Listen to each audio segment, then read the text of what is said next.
Ben Roethlisberger has been under fire the past couple of seasons for his leadership skills, but the 16-year vet defended himself this week. Both Antonio Brown and Le'Veon Bell took shots at Ben's leadership after they left Pittsburgh. So USA Today asked Big Ben about this issue, and he said, no one likes to be talked about, but honestly, they're gone. So I can't concern myself with what people outside this locker room are saying. The thing about being a leader, and I'd like to think I'm a good leader, I've been doing it a long time, is that leadership is about winning football games. That should speak for itself. We are joined by Fox NFL analyst Greg Jennings this morning. Good to have you here. Good morning. Good to be Shannon, though, I'm going to start with you. Do you agree with Ben? Hell no. Just because you win doesn't make you a great leader. If Ben thinks that's really what it's about, that you just won games, I'm a great leader now. No, Ben, you know better than this. And everybody talks about, well, you know, he's on the Super Bowl team, but was he really the leader? When you go back to that first Super Bowl, they had Hines Ward, Bus Bettis, Joey Porter, Alan Faneca. Randall L. Yeah, as Ben and as these guys moved on, you saw Ben and you noticed they hadn't won since. You noticed that, Skip? And the thing is, I know one likes to be talked about, but those guys are gone. It's like it was all those guys' fault. Could AB have handled things better? Sure. I don't really know what they want. Why you blaming Le'Veon? He was a holdout. He didn't come back. So what were you mad at him? He didn't want to play under the franchise tag. He didn't want you to put another 400 touches on his body at that salary. And they still mad at him for some reason. He wasn't there. Nobody said a thing. They got up to, I think they got up to 7-2. Nobody mentioned Le'Veon Bell. But the moment they started losing, it's Le'Veon's fault. That whole, it was a distraction. You weren't distracted when you were winning, but now all of a sudden you started losing. That's what Ben doesn't get, Skip. It's not winning. Yes, winning helps, but winning will not mask everything. And if you don't have great leadership, you see what happens when you didn't win, Ben?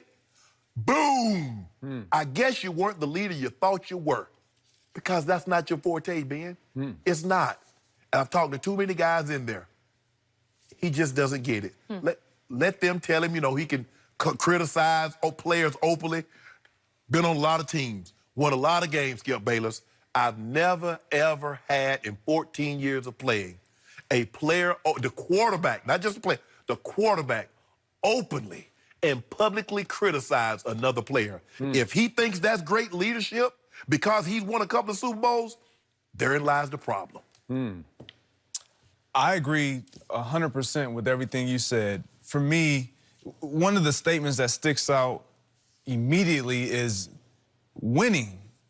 Leadership is about winning. So then my question becomes, well, what happens when you don't win? How do you lead when you don't win? Because that's what you're alluding to. They started out 7-2, then they start losing. Where is the leadership? That's when I need to see it the most. When things aren't going my way or our way, who's going to step up? Who can I look into their eyes and see the confidence and see their reaction to where we are, adverse situations, and they say we're good? And I can believe it because my eyes tell me, you really believe what you're telling me. That's what Ben Roethlisberger has to do. Now, has he done that in his career? Of course. I truly believe he's done that. Can he do it again? Yes. I think that without these guys, and I'm not going to say these guys, I'm going to just say Antonio Brown. Without Antonio Brown now in that locker room, another alpha male, another guy who's taken a lot of the attention away from Ben Roethlisberger and the pressure off of him because of the plays that he's able to make, now you have this team under your leadership solely, pretty much. It's up to you to make the change. And for me, I'm not sure if he can do it because it goes beyond just Antonio Brown. When I listen to a coach, a head coach, give instruction or say a thing, and then your leader comes out and does an opposite thing, or he's counterproductive by what he's saying in the media, that's not leadership.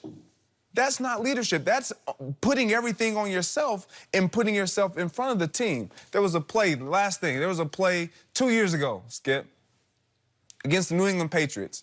It was second down. They're yelling, we have no more timeouts.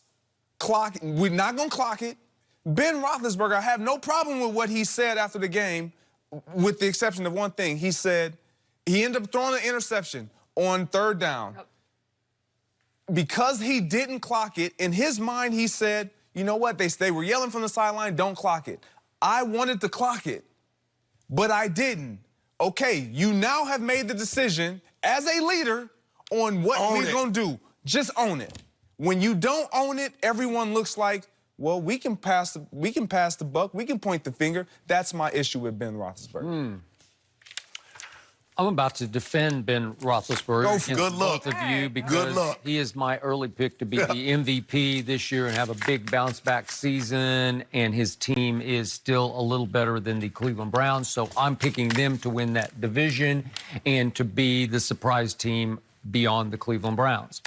All I know is for sure that in all my years of covering this league, I have never seen a quarterback get a team to a Super Bowl who was disruptive or divisive at that position. So I don't think Ben was ever disruptive or divisive in the leadership position on the football field. I think you guys are condemning him in ways he does not deserve because there's truth in what he said. If you get to 3 Super Bowls and you win 2 of them, lost 1 to you, you have to have some leadership skill in you. You have to have some, by example, leadership, charisma, even in your body language. And I do think he's a big game, big play player, and always has been. Again, he got faced with 2 me-first social media me-ism players in Antonio and Le'Veon. They became social media victims, both of them. As it rose, they rose with it, and they lost all perspective on how they should act within the confines of a pro football team. And he had to deal with the fallout of that. He a me-first guy, too. Okay, but he's not a social media. No, he's not on social media, but he's a me-first guy. Doesn't make it any better. Okay, but quarterbacks are almost always me-first guys, unless it's the one you won a Super Bowl with in Baltimore, because he was lucky to go along for the ride. But the stars, the high picks, they're all me guys because it goes with the territory. It's just who they are.